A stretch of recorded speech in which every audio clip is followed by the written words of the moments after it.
Hello and welcome to Liam's Lifetime, everyone. I'm your host, Liam, aka Hempor. And today I have another essay video for you, a fantasy essay video, number 22.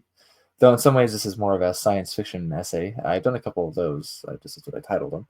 And we do talk about science fiction here, though the opening of this one actually has a really good, succinct portion on criticism. So I think anyone who's interested in literary methods of like reviewing or recension or critique really I think could use this. Anyone on here that watches stuff about books on YouTube, but it does talk about science fiction as well. So what is it? Of course, so this is C.S. Lewis's on science fiction. A very straightforward title for the essay here.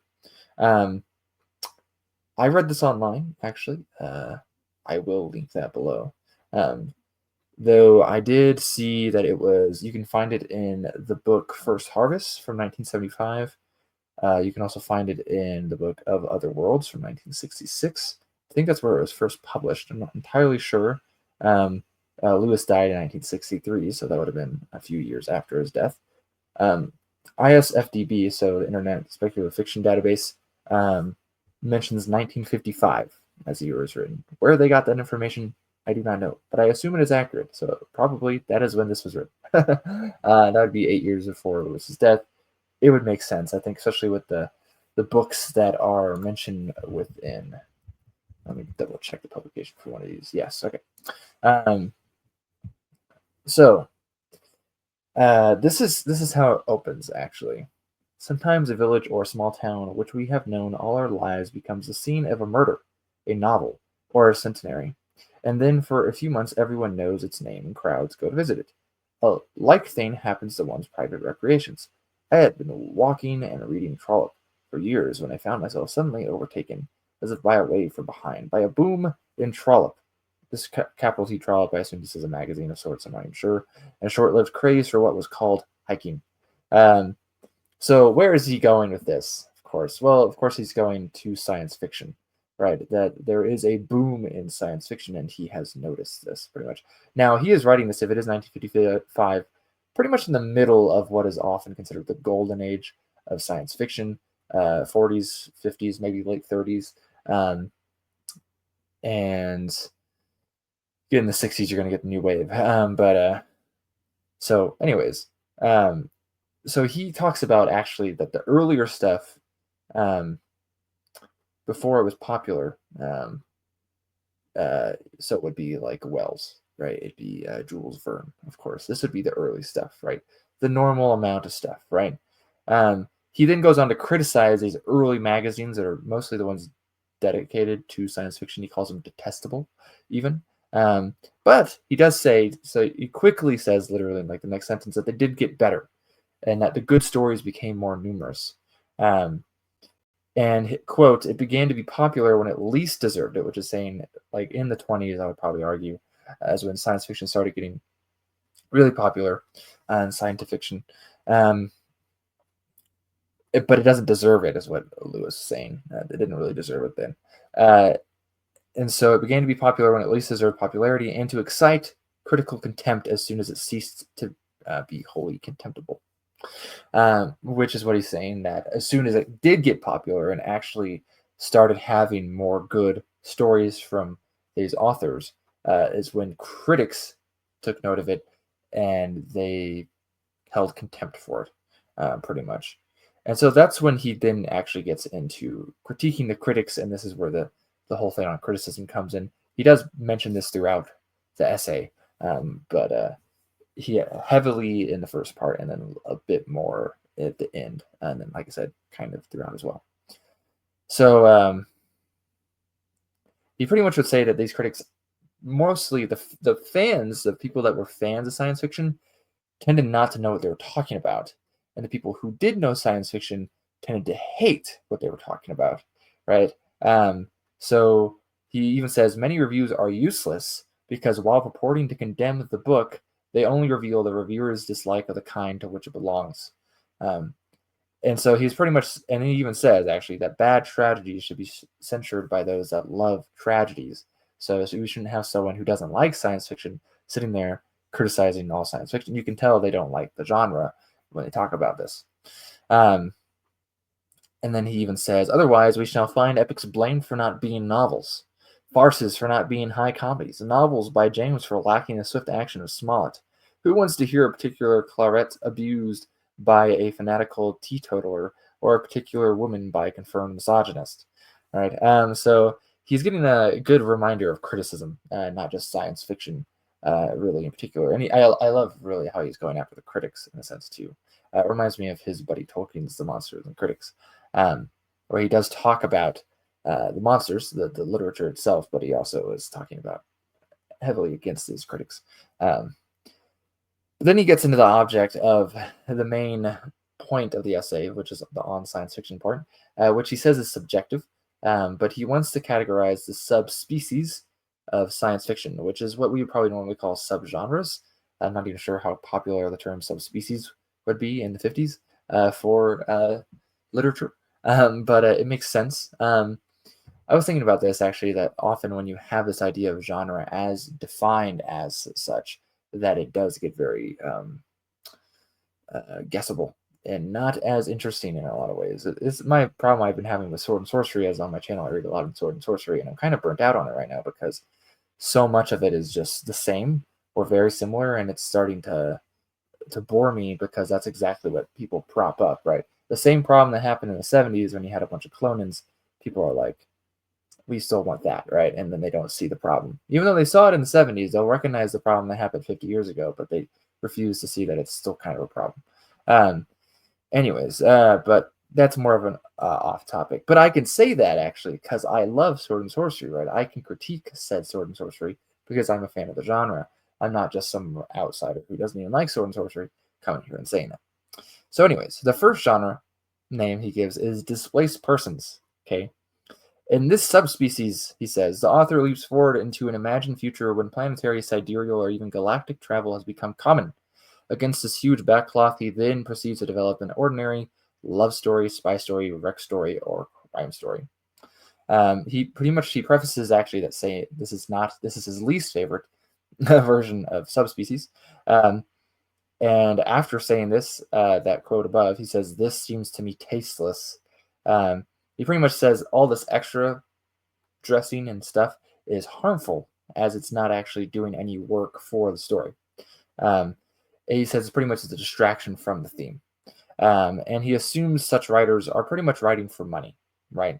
They're writing because it's popular and so therefore it sells, right? And that's really the only reason they're writing such things. They are displaced because they would rather be writing love stories or spy stories, crime stories, whatever, but they're doing it with science fiction trappings because that's where the money is, which is understandable. In fact, another thing you'll see in Pulp Fiction sometimes is that some of the times the stories seem to go a little on and on in some sense, and you can tell in some ways because they're being paid by the word, right? So, and I would cut down some of those stories, but I still like a lot of Pulp Fiction I read, of course. But so, for example, he gives an example of this, but doing an okay job, is John Collier's Tom's a Cold from 1933. I've not actually even heard of this. But he pretty much, he says it does a good job because instead of putting it, he said you could put it in like early Middle Ages Europe, for example, and you get a lot of the same stuff that Collier is going for in Tom's a Cold, but that then you might get bogged down in the details. You need a lot more archaeological evidence to help you with writing such a thing, and it could distract from the story that's actually trying to be told, right? And he also says something like a satire, or even what he calls a prophecy, also is fine in this. Satire science fiction is super popular, isn't it? And they have been for thousands of years, really. He doesn't really mention these, but he does mention that some of these satires, which are interesting because this is not the words I would normally use for them, but he's not wrong.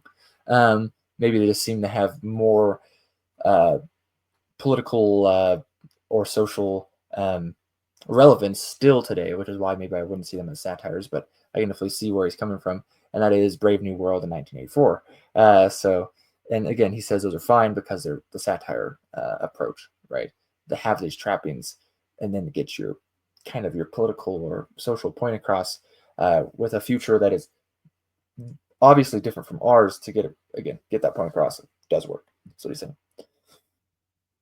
So he's pretty much saying that essentially for this type, this displaced writers type or whatever, displaced persons, that there should be good reason for this leap into the future with the facts pertaining to that future, whether it's satirical or whether it helps with, in not getting bogged down in certain information. The number 2 type, which he doesn't go into a ton of detail on, would be engineers, which is interesting because what does that sound like to you? This sounds like to me like what a lot of people call hard science fiction. And honestly, the first one is just popular fiction in a lot of ways, right? People that write maybe not necessarily good stuff, right? But they would make good money off it. It has mass appeal. Something like if you're looking at this area, the books I'm on normally would be like Stephen King or even the Dungeon Crawler Carl stuff seems to have mass appeal. Same with a lot of romantic fantasy, which is kind of just like a light. I don't read it actually, so I'm not all that familiar with it. So again, try not to be a critic here, but seems to me to be kind of light porn in some sense, right?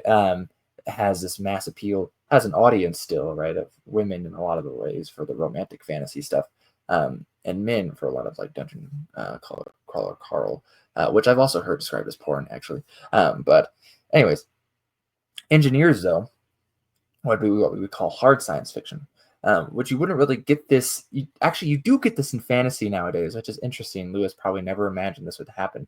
Your engineers for fantasy are the people who are obsessed with magic systems, and they have to attach the word system to magic for some reason. Or hard magic, which is just a weird thing. Like Brandon Sanderson, pretty much that's the engineers for fantasy, which I'm not a huge fan of it belonging. Or I don't think it belongs really in fantasy. But you can go watch one of my first essays that I did, essays I reviewed on this in this playlist, which magic systems aren't magic.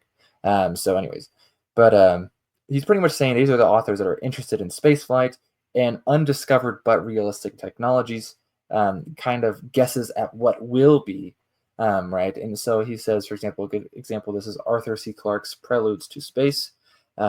He's pretty much too uninterested and too uninformed to criticize the mechanics, and that's why he doesn't really talk about it that much.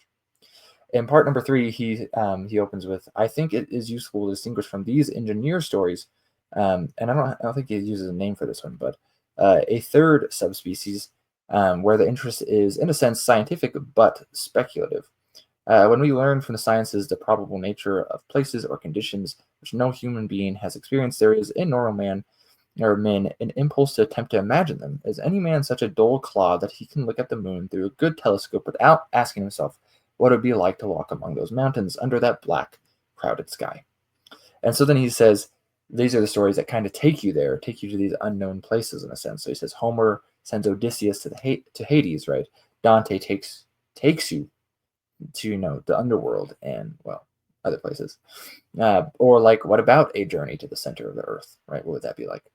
And he shares, again, in Wells' First Men on the Moon, we have means which are feigned to be natural. What keeps the story within this subspecies and then distinguishes it from those of the engineers is his choice of a quite impossible composition called cavorite.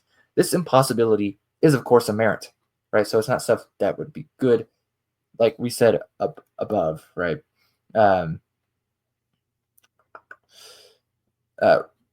Undiscovered but realistic technologies. Cavorite is not realistic. So this impossibility is, of course, a merit, not a defect. A man of his ingenuity could easily have thought up of something more plausible, but the more plausible, the worse. That would merely invite interest in actual possibilities of reaching the moon and interest foreign to his story. Never mind how they got there. We are imagining what it would be like. And so he does go in an interesting direction, a thought I'm really not so sure of, actually, but it is a good argument for the everyman trope, I guess, if you want to put it that way. Everyman can be useful, right? He mentions Gulliver Travels and Alice's Adventures in Wonderland, but he says, every good writer knows that the more unusual the scenes and events of his story are, the slighter, the more ordinary, the more typical his person should be. And I think he has a point there. I think if you get too out of the normal, then you're really going to steer people away, right? And so I think, in a sense, he is correct. When you read a lot of older books, though, you really don't connect with those ordinary characters. They're just kind of bland and mundane. I still think the effect is the same, actually, very similar in modern fiction, but there's a lot more focus on getting in the character's head. In a sense, that is how then that they're going to feel more ordinary to you. Right? Again, I can mention Brandon Sanderson here with his Roshar. Roshar's a world is very odd, but then you're getting into the head of his people, and they're rather normal. They in a lot of ways they seem a lot like 21st century people, a bit too much sometimes, but it does help the reader kind of settle into these abnormal circumstances. Um, though there is still lots familiar there for anyone who's read fantasy fiction.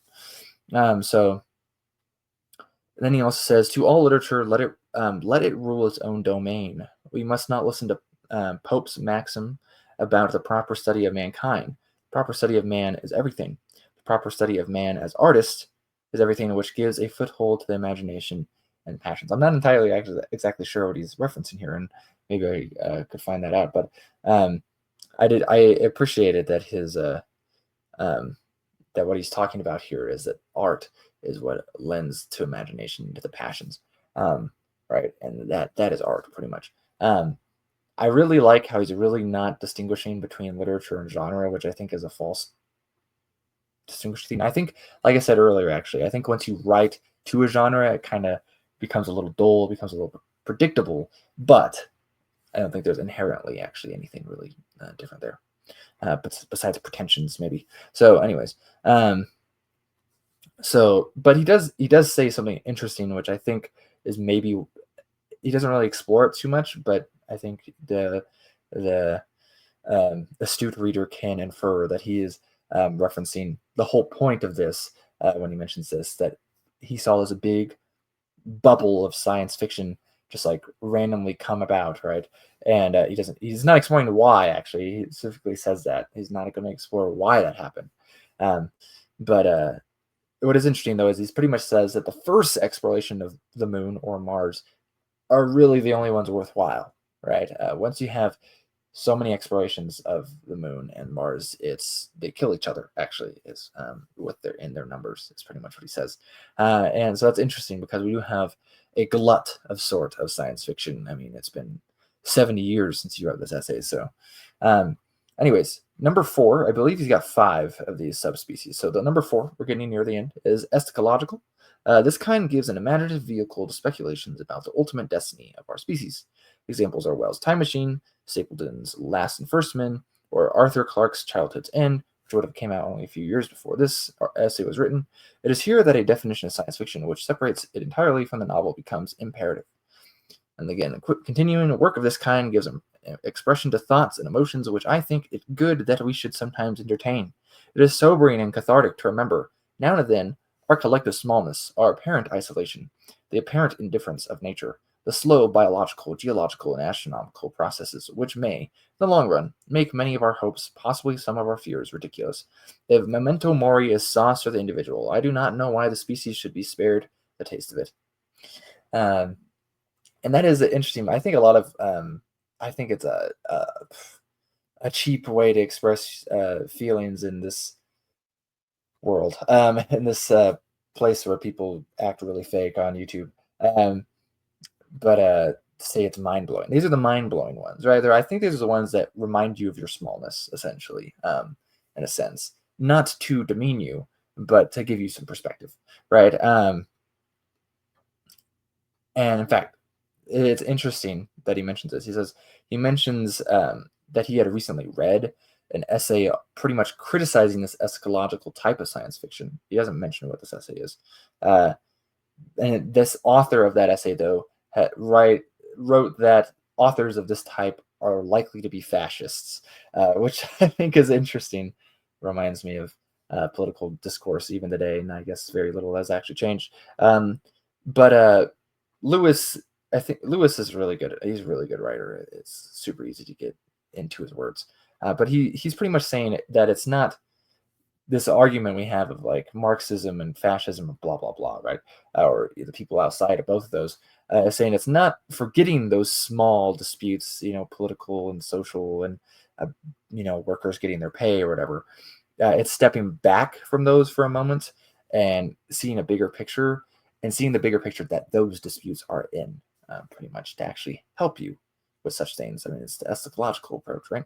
So he does end this section with talking about escape very briefly. He says, I never fully understood it till my friend Professor Tolkien asked me the very simple question: what class of men would you expect to be most preoccupied with and most hostile to the idea of escape? And gave the obvious answer: jailers. The charge of fascism is, to be sure, mere mud-flinging. Fascists, as well as communists, are jailers. Both would assure us that the proper study of prisoners is prison. But there is perhaps a truth behind it, that those who brood much on the remote past or future, or stare long in the night sky, are less likely than others to be ardent or orthodox partisans. I think is a very interesting food for thought. And I'm sure a lot of people immediately have disagreements with that. Maybe they're ideologues. Anyways,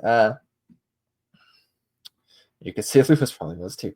Anyways, getting a little political here. I wasn't actually expecting that all that much from Lewis, though I know he's obviously a very famous Christian apologist. But the last one, which again, he doesn't really give a name, but I would say it's probably mythopoetic fantasy in a sense, fantastic. And he's talking about science fiction still, so let's get into it.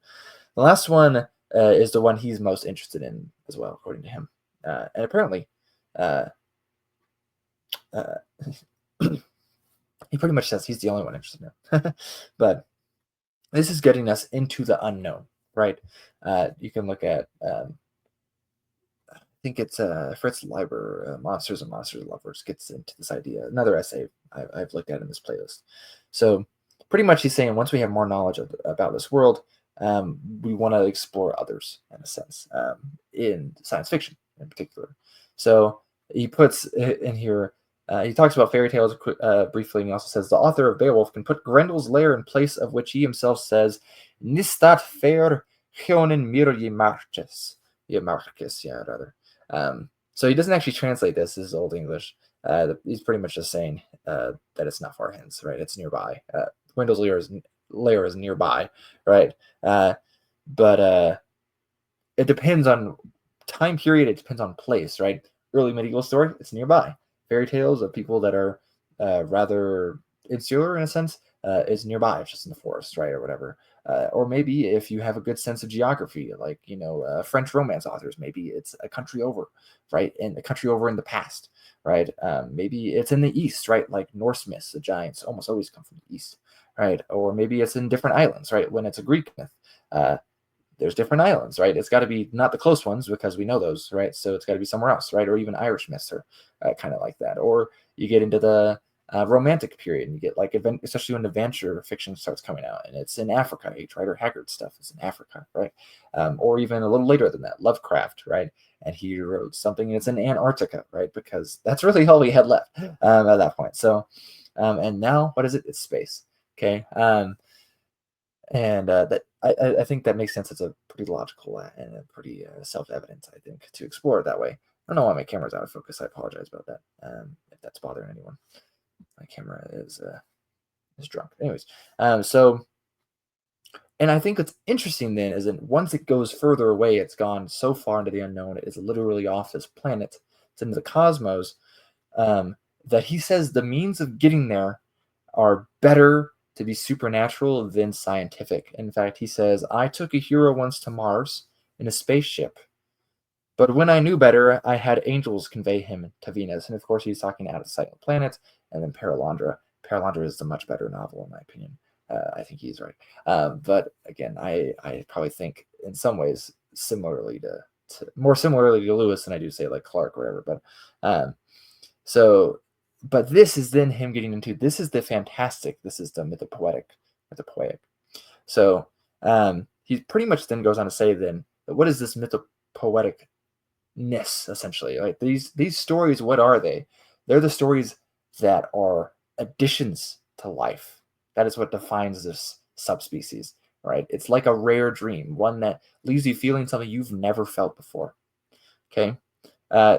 He again criticizes the critics, saying they have disdain for this idea that they need to be, it's not realistic enough, right? That it's beyond reality. It's not something you can find in real life, right?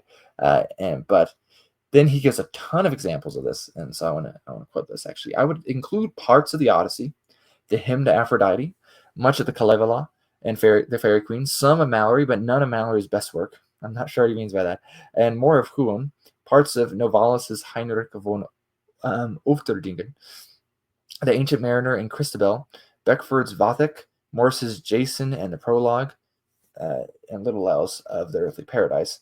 Was William Morris he's mentioning. MacDonald's Phantastes, Lilith and the Golden Key, Edison's Worm Ouroboros, Tolkien's Lord of the Rings, and that shattering, intolerable, and irresistible work David Lindsay's Voyage to Arcturus, which you can heavily see the influence from Voyage to Arcturus in Paralander, in Lewis's Paralander. Also, Mervyn Peake's Titus Groan, some of Ray Bradbury's stories perhaps make the grade. W.H. Hodgson's The Nightland would have made it an eminence from the unforgettable somber splendor of the images it presents if it were not disfigured by a sentimental and irrelevant erotic interest and by a foolish and flat archaism of style. And he does make a caveat here that he's not saying archaism in itself is bad. It's just pretty much says Hodgson does a poor job of it. He does talk briefly of Jung as well, a psychologist. And he gets into talks about someone who I believe even mentions studied Jung at school, studied psychology at school. I don't know what's up with my camera. It's bothering me now. Anyways, he's pretty much saying the people that have a strong dislike of this, going back to the earlier thought, it's more of a phobia, right? The reaction of, wow, you read fantasy, right? It's like that. Reminds me of that Shippey quote where he wrote author of the century and named Tolkien author of the century, right? Mostly to poke at the professors of English literature, as he says, right? Because this guy Shippey does read everything pretty much. He actually can understand that stuff, but he also reads a lot of science fiction and fantasy, right? And so yes, he's read Proust, probably read it in French, right? So, anyways, but Lewis is pretty much saying that Mythopoeia is doing something at a deep level, whether that has a good or a bad effect on us. So, pretty much then he closes with saying that good criticism is difficult, okay? But that is the goal, pretty much, that you should be aiming for good criticism. It's an interesting article all the way around, right? That has a couple focuses, but here's something I think that I want to take and internalize in my own. I do a lot of reviews on here. Very sparse in a lot of ways. Quick and accessible is the goal, but here's its closing lines. But if our real reaction to a book is, ugh, I just can't bear this sort of thing, then I think we shall not be able to diagnose whatever real faults it has. We may lab R to conceal our emotion.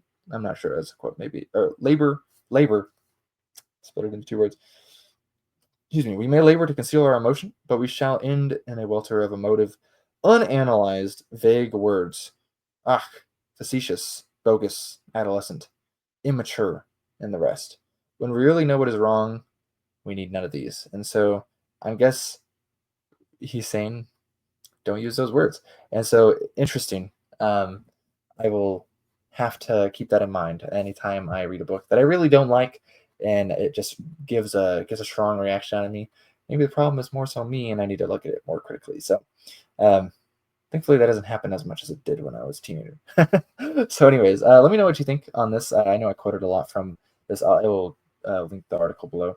But let me know if you've read this. It's one I've been meaning to read for quite a while. There's a couple more still. One more in particular I'm thinking of that I would like to read. I do not have access to.